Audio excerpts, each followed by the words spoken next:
जय श्री हरि। जब श्रद्धा से भरा मन श्री सत्यनारायण भगवान की कथा का श्रवण करता है, तब यह केवल सुनना नहीं रहता, यह एक दिव्य अनुभव बन जाता है जो जीवन को भीतर से बदलने लगता है। इस पावन कथा के अनेक अद्भुत लाभ बताए गए हैं। श्री सत्यनारायण भगवान की कथा सुनते ही मन के विकार, चिंता और अशांति धीरे धीरे दूर होने लगते हैं और हृदय में सुकून का प्रकाश भर जाता है।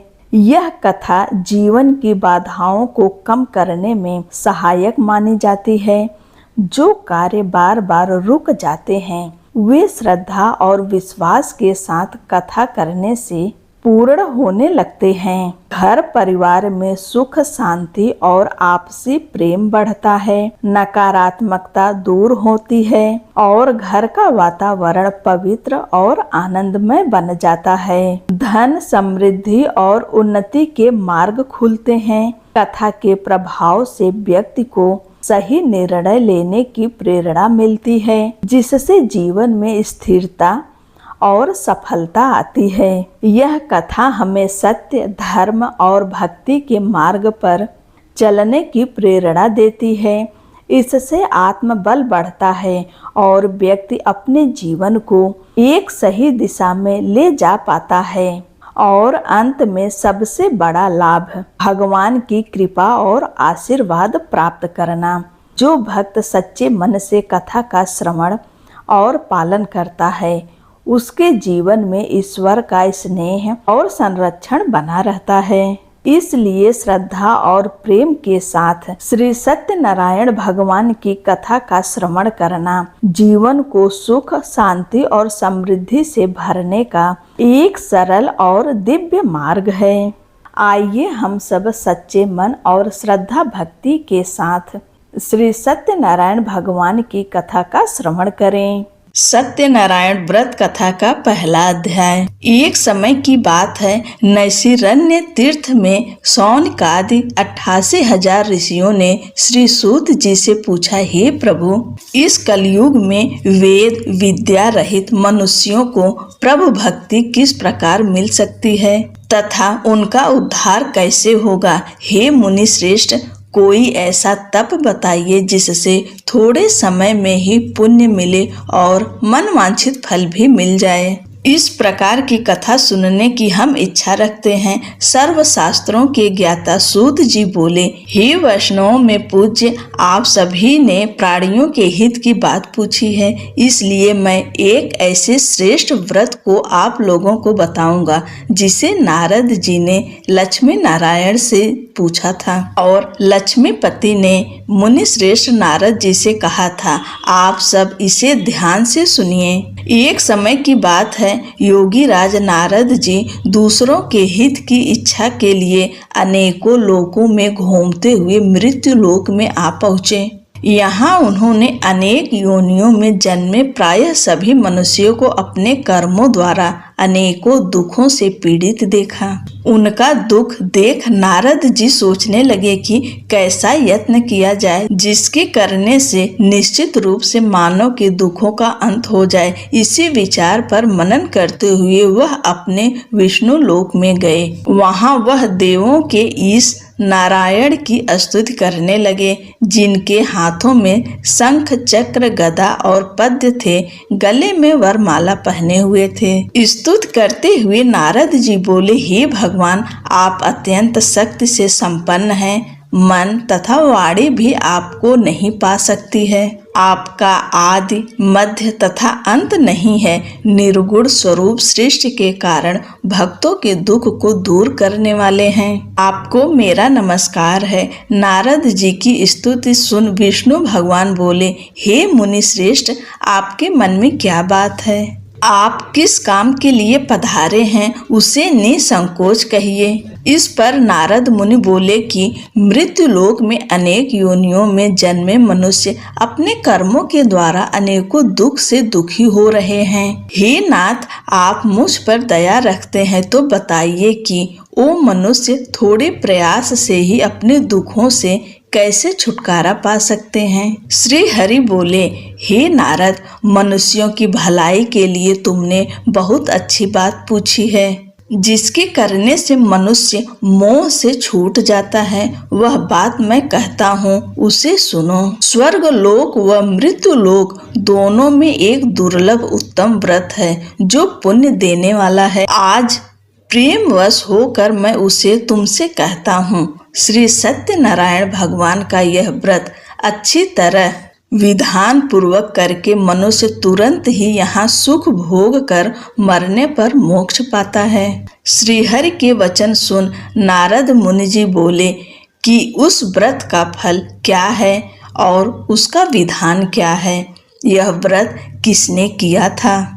इस व्रत को किस दिन करना चाहिए? सभी कुछ विस्तार से बताएं। नारद की बात सुनकर भगवान श्री हरि बोले, दुख व शोक को दूर करने वाला यह सभी स्थानों पर विजय दिलाने वाला है। मानव को भक्ति व श्रद्धा के साथ शाम को श्री सत्यनारायण की पूजा धर्म परायण होकर ब्राह्मणों व बंधुओं के साथ करनी चाहिए। भक्ति भाव से ही नैवेद्य केले का फल, घी, दूध और गेहूं का आटा सवाया लें। गेहूं के स्थान पर साठी का आटा, शक्कर तथा गुड़ लेकर वह सभी भक्षण योग्य पदार्थों को मिलाकर भगवान को भोग लगाएं। ब्राह्मणों सहित बंधु बांधवों को भी भोजन कराएं। उसके बाद स्वयं भोजन करें। भजन कीर्तन के साथ भगवान की भक्ति में लीन हो जाएं। इस तरह से सत्यनारायण भगवान का यह व्रत करने पर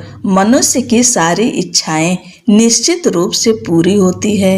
इस कलिकाल अर्थात कलयुग में मृत्यु लोक में मोक्ष का यही एक सरल उपाय बताया गया है। श्री सत्यनारायण व्रत कथा का पहला अध्याय समाप्त हुआ। बोलिए श्री सत्यनारायण भगवान की जय। सत्यनारायण भगवान व्रत कथा का दूसरा अध्याय। सूत जी बोले, हे ऋषियों, जिसने पहले समय में इस व्रत को किया था उसका इतिहास कहता हूँ, ध्यान से सुनो। सुंदर काशीपुरी नगरी में एक अत्यंत निर्धन ब्राह्मण रहता था। भूख प्यास से परेशान वह धरती पर घूमता रहता था।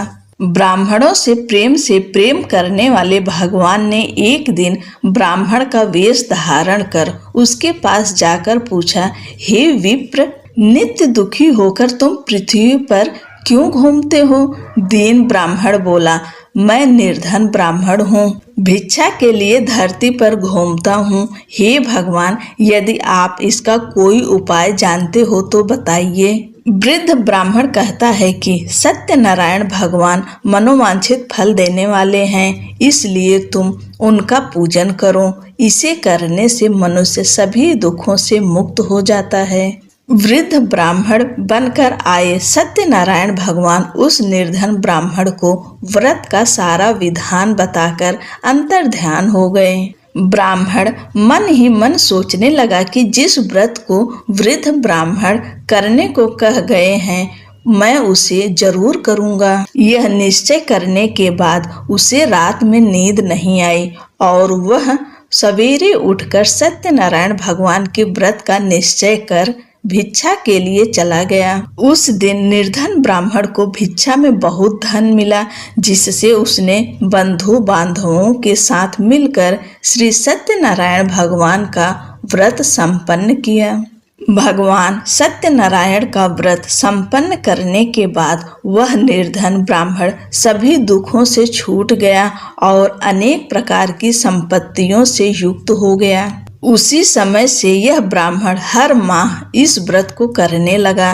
इस तरह से सत्यनारायण भगवान के व्रत को जो मनुष्य करेगा वह सभी प्रकार के पापों से छूटकर मोक्ष को प्राप्त होगा। जो मनुष्य इस व्रत को करेगा वह भी सभी दुखों से मुक्त हो जाएगा। सूत जी बोले कि इस तरह से नारद जी से नारायण जी का कहा हुआ श्री सत्यनारायण व्रत को मैंने तुमसे कहा। हे विप्रो, मैं अब और क्या कहूँ? ऋषि बोले, हे मुनिवर, संसार में उस विप्र से सुनकर और किस किस ने इस व्रत को किया है, हम सब इस बात को सुनना चाहते हैं। इसके लिए हमारे मन में श्रद्धा का भाव है। सूत जी बोले, हे मुनियों, जिस जिसने इस व्रत को किया है वे सब सुनो। एक समय वही विप्र धन व ऐश्वर्य के अनुसार अपने बंधु बांधवों के साथ इस व्रत को करने को तैयार हुआ। उसी समय एक लकड़ी बेचने वाला बूढ़ा आदमी आया और लकड़ियां बाहर रखकर अंदर ब्राह्मण के घर में गया। प्यास से दुखी वह लकड़हारा उनको व्रत करते देख विप्र को नमस्कार कर पूछने लगा कि आप यह क्या कर रहे हैं।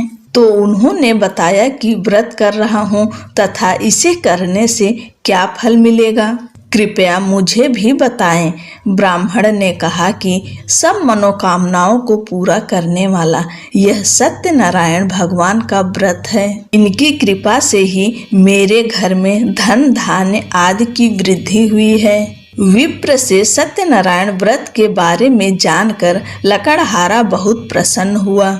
चरणामृत लेकर वह प्रसाद खाने के बाद वह अपने घर गया। लकड़हारे ने अपने मन में संकल्प किया कि आज लकड़ी बेचने से जो धन मिलेगा उसी से श्री सत्यनारायण भगवान का उत्तम व्रत करूंगा। मन में इस विचार को ले बूढ़ा आदमी सिर पर लकड़ियां रख उस नगर में बेचने गया जहां धनी लोग ज्यादा रहते थे। उस नगर में उसे अपनी लकड़ियों का दाम पहले से 4 गुना अधिक मिलता है। बूढ़ा प्रसन्नता के साथ दाम लेके केले, शक्कर, घी, दूध, दही और गेहूं का आटा ले और सत्यनारायण भगवान के व्रत की अन्य सामग्रियां लेकर अपने घर गया। वहां उसने अपने बंधु बांधवों को बुलाकर विधि विधान से सत्यनारायण भगवान का पूजन और व्रत किया। इस व्रत के प्रभाव से वह बूढ़ा लकड़हारा धन, पुत्र आदि से युक्त होकर संसार के समस्त सुख भोग अंतकाल में वैकुंठ धाम चला गया। श्री सत्यनारायण व्रत कथा का दूसरा अध्याय संपूर्ण हुआ। बोलिए श्री सत्यनारायण भगवान की जय। सत्यनारायण भगवान व्रत कथा का तीसरा अध्याय। सूत जी बोले, हे श्रेष्ठ मुनियों, अब आगे की कथा कहता हूँ। पहले समय में उल्का मुख नाम का एक बुद्धिमान राजा था। वह सत्य वक्ता और जितेंद्रिय था। प्रतिदिन देव स्थानों पर जाता और निर्धनों को धन देकर उनके कष्ट दूर करता था। उसकी पत्नी कमल के समान मुख वाली तथा सती साध्वी थी। भद्रशिला नदी के तट पर उन दोनों ने श्री सत्यनारायण भगवान का व्रत किया।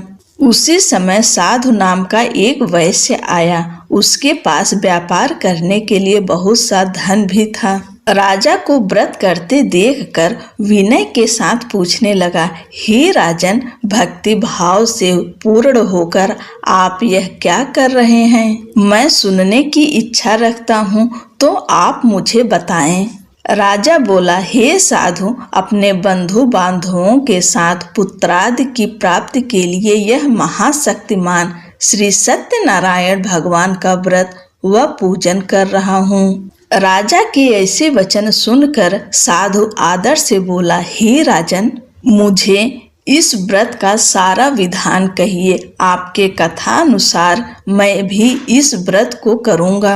मेरी भी संतान नहीं है और इस व्रत को करने से निश्चित रूप से मुझे संतान की प्राप्ति होगी। राजा से व्रत का सारा विधान सुन व्यापार से निवृत्त हो वह अपने घर गया। साधु वैश्य ने अपनी पत्नी को संतान देने वाले इस व्रत का वर्णन कह सुनाया और कहा कि जब मेरी संतान होगी तब मैं इस व्रत को करूंगा। साधु ने इस तरह के वचन अपनी पत्नी लीलावती से कहे। एक दिन लीलावती पति के साथ आनंदित हो सांसारिक धर्म में प्रवृत्त होकर सत्यनारायण भगवान की कृपा से गर्भवती हो गई। 10वें महीने में उसे गर्भ से एक सुंदर कन्या ने जन्म लिया। दिनों दिन वह ऐसे बढ़ने लगी जैसे कि शुक्ल पक्ष का चंद्रमा बढ़ता है। माता पिता ने अपनी कन्या का नाम कलावती रखा।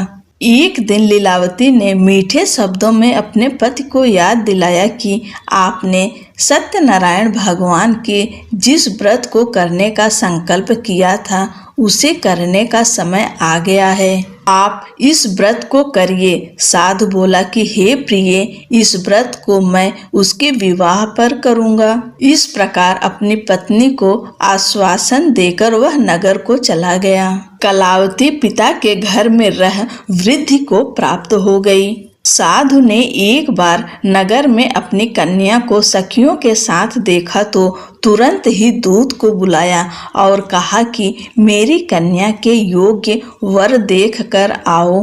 साधु की बात सुनकर दूत कंचन नगर में पहुंचा और वहां देखभाल कर लड़की से सुयोग्य वाणिक पुत्र को ले आया। सुयोग्य लड़के को देख साधु ने बंधु बांधवों को बुलाकर अपनी पुत्री का विवाह कर दिया। लेकिन दुर्भाग्य की बात ये कि साधु ने अभी भी श्री सत्यनारायण भगवान का व्रत नहीं किया। इस पर श्री भगवान क्रोधित हो गए और श्राप दिया कि साधु को अत्यधिक दुख मिले। अपने कार्य में कुशल साधु बनिया जमाई को लेकर समुद्र के पास स्थित होकर रत्नासारपुर नगर में गया। वहां जाकर दामाद ससुर दोनों मिलकर चंद्रकेतु राजा के नगर में व्यापार करने लगे। एक दिन भगवान सत्यनारायण की माया से एक चोर राजा का धन चुराकर भाग रहा था। उसने राजा के सिपाहियों को अपना पीछा करते देख चुराया हुआ धन वहां रख दिया जहां साधु अपने जमाई के साथ ठहरा हुआ था।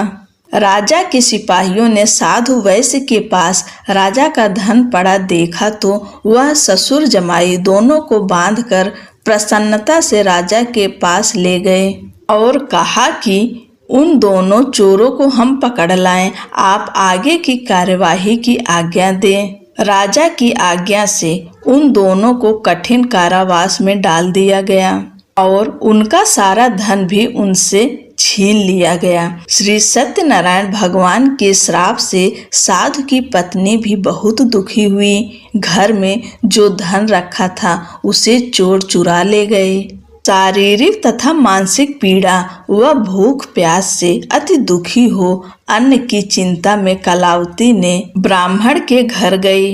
वहां उसने श्री सत्यनारायण भगवान व्रत होते देख फिर कथा भी सुनी। वह प्रसाद ग्रहण कर वह रात को घर वापस आई। माता ने कलावती से पूछा कि हे पुत्री, अब तक तुम कहाँ थी, तेरे मन में क्या है? कलावती ने अपने माता से कहा, हे माता, मैंने एक ब्राह्मण के घर में श्री सत्यनारायण भगवान का व्रत देखा है। कन्या के ऐसे वचन सुन लीलावती भगवान के पूजन की तैयारी करने लगी। लीलावती ने परिवार व बंधुओं सहित सत्यनारायण भगवान का पूजन किया और उनसे वर मांगा कि मेरे पति तथा जमाई शीघ्र घर आ जाएं। साथ ही यह भी प्रार्थना की हम सबका अपराध क्षमा करें। श्री सत्यनारायण भगवान इस व्रत से संतुष्ट हो गए और राजा चंद्रकेतु को सपने में दर्शन दे कहा कि हे राजन, तुम उन दोनों वैश्यों को छोड़ दो और तुमने उनका जो धन लिया है उसे वापस कर दो। अगर ऐसा नहीं किया तो मैं तुम्हारा धन, राज्य व संतान सभी को नष्ट कर दूंगा। राजा को यह सब कहकर वह अंतर्ध्यान हो गए। प्रातः काल सभा में राजा ने अपना सपना सुनाया। फिर बोले कि बड़े पुत्रों को कैद से मुक्त कर सभा में लाओ। दोनों ने आते ही राजा को प्रणाम किया। राजा मीठी वाणी में बोला, हे महानुभावों, भाग्यवश ऐसा कठिन दुख तुम्हें प्राप्त हुआ है, लेकिन अब तुम्हें कोई भय नहीं है। ऐसा कह राजा ने उन दोनों को नए वस्त्राभूषण भी पहनाए और जितना धन उनका लिया था उससे दुगुना धन वापस कर दिया। दोनों वैश्य अपने घर को चल दिए। श्री सत्यनारायण व्रत कथा का 3रा अध्याय संपूर्ण हुआ। बोलिए श्री सत्यनारायण भगवान की जय। सत्यनारायण भगवान व्रत कथा का 4था अध्याय। सूत जी बोले, वैश्य ने मंगलाचार कर अपनी यात्रा आरंभ की और अपने नगर की ओर चल दिए। उनके थोड़ी दूर जाने पर एक दंडी वेशधारी श्री सत्यनारायण ने उनसे पूछा, हे साधु, तेरी नाव में क्या है? अभिवाड़ी वड़िक हंसता हुआ बोला, हे दंडी, आप क्यों पूछते हो? क्या धन लेने की इच्छा है? मेरी नाव में तो बेल व पत्ते भरे हुए हैं। वैश्य के कठोर वचन सुन भगवान बोले, तुम्हारा वचन सत्य हो। दंडी ऐसे वचन कह वहां से दूर चले गए। कुछ दूर जाकर समुद्र के किनारे बैठ गए। दंडी के जाने के बाद साधु वैश्य ने नित्य क्रिया के पश्चात नाव को ऊंची उठते देखकर अचंभा माना और नाव में बेल पत्ते आदि देख वह मूर्छित हो जमीन पर गिर पड़ा। मूर्छा खुलने पर वह अत्यंत शोक में डूब गया तथा उसका दामाद बोला कि आप शोक न मनाएं, यह दंडी का शाप है, इसलिए हमें उनकी शरण में जाना चाहिए, तभी हमारी मनोकामना पूरी होगी। दामाद की बात सुनकर वह दंडी के पास पहुंचा और अत्यंत भक्ति भाव नमस्कार करके बोला, मैंने आपसे जो असत्य वचन कहे थे उनके लिए मुझे क्षमा करें। ऐसा कहकर महान शोकातुर हो रोने लगा। तब दंडी भगवान बोले, हे वड़िक पुत्र, मेरी आज्ञा से बार बार तुम्हें दुख प्राप्त हुआ है। तू मेरी पूजा से विमुख हुआ। साधु बोला, हे भगवान, आपकी माया से ब्रह्मा आदि देवता भी आपके रूप को नहीं जानते, तब मैं अज्ञानी कैसे जान सकता हूँ? आप प्रसन्न होइए, अब मैं सामर्थ्य के अनुसार आपकी पूजा करूंगा। मेरी रक्षा करो और पहले के समान नौका में धन भर दो। साधु वैश्य के भक्ति पूर्वक वचन सुनकर भगवान प्रसन्न हो गए और उसकी इच्छा अनुसार वरदान देकर अंतर्ध्यान हो गए। ससुर जमाई जब नाव पर आए तो नाव धन से भरी हुई थी। फिर वहीं अपने अन्य साथियों के साथ सत्यनारायण भगवान का पूजन कर अपने नगर को चल दिए। जब नगर के नजदीक पहुँचे तो दूत को घर पर खबर करने के लिए भेज दिया। दूत साधु की पत्नी को प्रणाम कर कहता है कि मालिक अपने दामाद सहित नगर के निकट आ गए हैं। दूत की बात सुन साधु की पत्नी लीलावती ने बड़े हर्ष के साथ सत्यनारायण भगवान का पूजन कर अपनी पुत्री कलावती से कहा कि मैं अपने पति के दर्शन को जाती हूँ, तू कार्य पूर्ण कर शीघ्र आ जा। माता के ऐसे वचन सुन कलावती जल्दी से प्रसाद छोड़ अपने पति के पास चली गई। प्रसाद की अवज्ञा के कारण श्री सत्यनारायण भगवान रुष्ट हो गए और नाव सहित उसके पति को पानी में डुबो दिया। कलावती अपने पति को वहां न पाकर रोती हुई जमीन पर गिर गई। नौका को डूबा हुआ देख वह कन्या को रोता देख साधु दुखी होकर बोला, हे प्रभु, मुझसे तथा मेरे परिवार से जो भूल हुई है उसे क्षमा करें। साधु के दीन वचन सुनकर श्री सत्यनारायण भगवान प्रसन्न हो गए और आकाशवाणी हुई, हे साधु, तेरी कन्या मेरे प्रसाद को छोड़कर आई है, इसलिए उसका पति अदृश्य हो गया है। यदि वह घर जाकर प्रसाद खाकर लौटती है तो इसे इसका पति अवश्य मिलेगा। ऐसी आकाशवाणी सुन कलावती घर पहुंचकर प्रसाद खाती है और फिर आकर अपने पति के दर्शन करती है। उसके बाद साधु अपने बंधु बांधवों सहित श्री सत्यनारायण भगवान का विधि विधान से पूजा करता है। इस लोक का सुख भोग कर अंत में स्वर्ग को जाता है। श्री सत्यनारायण व्रत कथा का चौथा अध्याय संपूर्ण हुआ। बोलिए श्री सत्यनारायण भगवान की जय। सत्यनारायण भगवान व्रत की कथा का 5वां अध्याय। सूत जी बोले, हे ऋषियों, मैं और भी एक कथा सुनाता हूँ, उसे भी ध्यान पूर्वक सुनो। प्रजा पालन में लीन तुंगध्वज नाम का एक राजा था। उसने भी भगवान का प्रसाद त्याग कर बहुत ही दुख सहन किया। एक बार वन में जाकर वन्य पशुओं को मारकर वह बड़ के पेड़ के नीचे आ गया।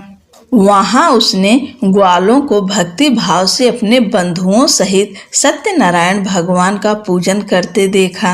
अभिमानवश राजा ने उन्हें देखकर भी पूजा स्थान में नहीं गया और ना ही उसने भगवान को नमस्कार किया।